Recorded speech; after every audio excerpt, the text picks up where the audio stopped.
The spiritual awakening is an opportunity to take your power back. The power you were born with, the power you came here with to do what you need to do in this world. However, in order to access that power, we need to learn to understand what we're dealing with in ourselves and the power of our body and the spiritual energy that flows through our body. At times, because of this, we will feel as if we are being tested. Those tests are to challenge and confront us with our limitations and cause us to come into a state of friction or combustibility. This awakens the fire within of transformation, allowing us to push ourselves beyond our known boundaries into the unknown of rebirth or liberation of a prior limiting consciousness, so that we are able to expand into a greater version of ourselves, our highest potential, which is essentially uniting with the divine. It is said we live millions of lives to come to this point today when we're even thinking about God or the possibility of our connection with God. That is what I mean about taking our power back. And when I talk about the moon as it is in the sky every night, and the moon that we were born with in our natal charts astrologically, I'm talking about many things at once, because the moon rules over many things. In our natures, in our birth chart moon, and in our lives, in the moon that's always passing through the sky and different signs of the zodiac, affecting different planets. The moon represents your past. The moon represents water, the water of feelings, the water of memories, the fluid changing of the mind. So when the moon is full, the waves are bigger in the ocean because the moon pulls things. The moon is magnetic. It pulls the water. And within ourselves, depending on who you are, your moon was in a certain phase when you were born, making you a more or less emotional person. So it's dictating a lot of things and how we deal with things and our absorption, receptivity, and reaction to things. Also, the impressions we received in our childhood, our mother, our past. All these things are ruled by the moon. So witchcraft, when witches work with the moon, it's due to the understanding of our connection, the power and the water in our body, and how the moon in the sky is affecting that, and the sign of the moon and the phase of the moon. Because we are made of the moon. We are made of water. We are connected to the moon. When we use our words have power. This is an incantation. When we apply our concentration on an outcome without emotional and disturbed attachment to the outcome, we can be co-creators with the divine creator, which we are in connection with when we tune in to the flow of Mother Nature and the fact that ultimately we are simply a vessel for that water of light and electricity to pass through. And what stops us from manifesting, and when our words and thoughts don't become things the way we intend, is because of what is blocking that flow, that connection to Mother Nature in the form of magnetism, is past karma, and is resistance to surrendering, and a lack of authentic devotion to a higher power, and that our karma and our subconscious mind, which is also ruled by the moon, is in the way. That's where doing certain practices to clear the subconscious mind and to get the energy flowing through the body and up the central channel, which is where the Kundalini rises ultimately to bestow upon us ultimate liberation. These practices and these tests that we go through create the friction, force us many times, because it's do or die. Stop doubting yourself, take your power back, because now you have to. There's not even a choice. It's do or die. We will be confronted with situations of decision making. Maybe the right decision is something that we don't know we can handle. It's beyond our scope of experience. And that is where the pushing comes in. The ultimate energy of the universe is pushing us to our ultimate energy so that we can break through out of the cocoon and open our wings and expand our horizons. But all of that also takes our body being able to acclimate to the new space. Because we are all in a space that we feel comfortable filling. However unhappy, uncomfortable that space. However uninspiring that space. But the truth is we stay there because we know we can handle it. When we are expanding, we are put into a new space where we feel nervous, we feel jittery, we feel ungrounded because our energy body has not yet filled that space. We have not yet mastered that space. And rather than sitting there and doing the work to become bigger energetically, oftentimes we'll try to move back to the past.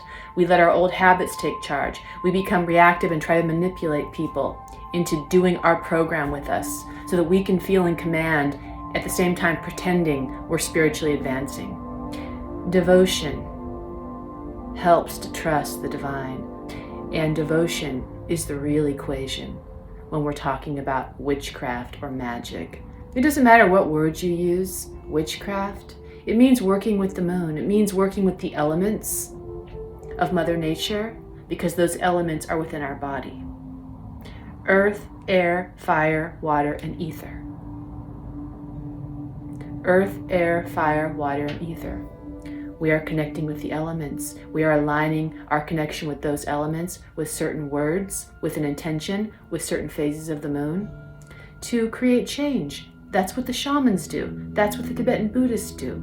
They do things on certain phases of the moon. This is what witchcraft is. It doesn't matter what words you use, shamanism, witchcraft, paganism, alignment with Mother Nature, yoga even. Because in the end, we're going to have to bring to light that divine feminine darkness within us and work with it.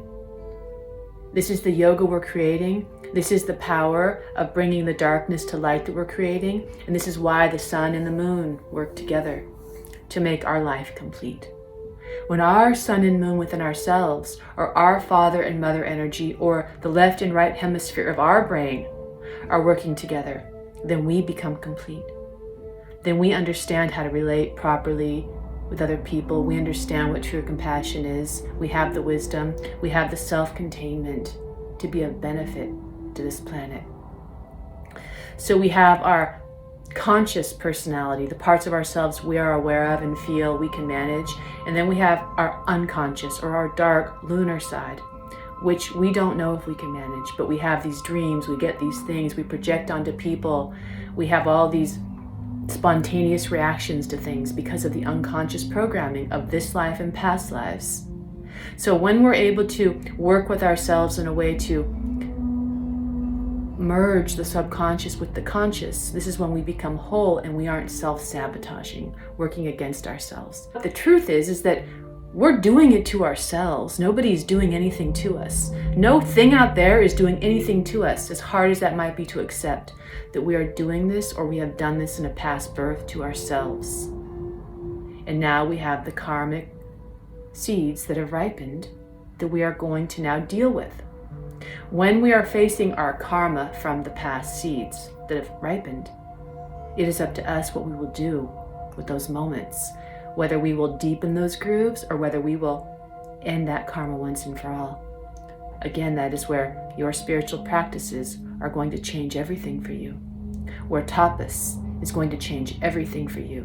Tapas is that you know you're in that fire, you're doing it consciously, and you are disciplining yourself, and you are applying yourself with diligence to an outcome, other than just taking whatever happens. So that in itself makes yoga witchcraft or magic, because we are taking our power back as what we were born to be and what we are capable of doing, rather than walking around like a zombie at the mercy of everything, because that is not what being a human is.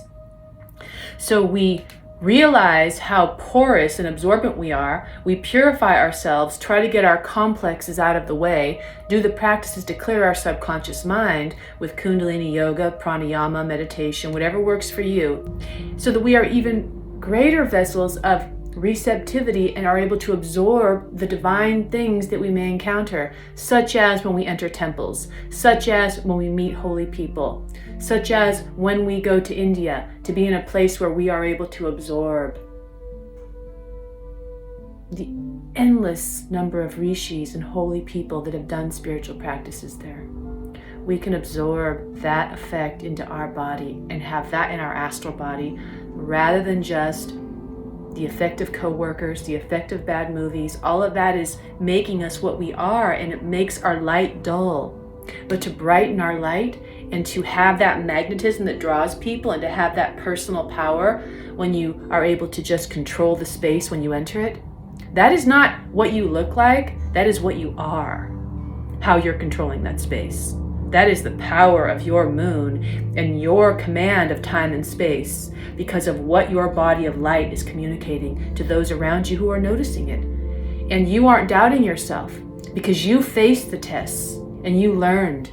And every time you did what you thought you couldn't do, you became something more and something greater and more sublime and more godly and beautiful, because we all have that spark of God, and that is the seed we really need to grow. So what we're really doing is we're raising our level of light within. We're raising, it's like those dimmer switches. We're slowly turning up the dimmer switch in ourselves, and that is what a Kundalini awakening is. Our body needs to be ready. Our nervous system needs to be strong, capable of holding it physically, emotionally, and mentally. And little by little, we expand and increase. We always were what we were looking for, but we have to see it to be it. We have to feel it to know it. That is why we look for sages and saints. That is why we go to places like India, to remember who we are. It's very important that we know who we are, so that we can face the tests that we are confronting ourselves with from our higher self, to remember we did this and take our power back.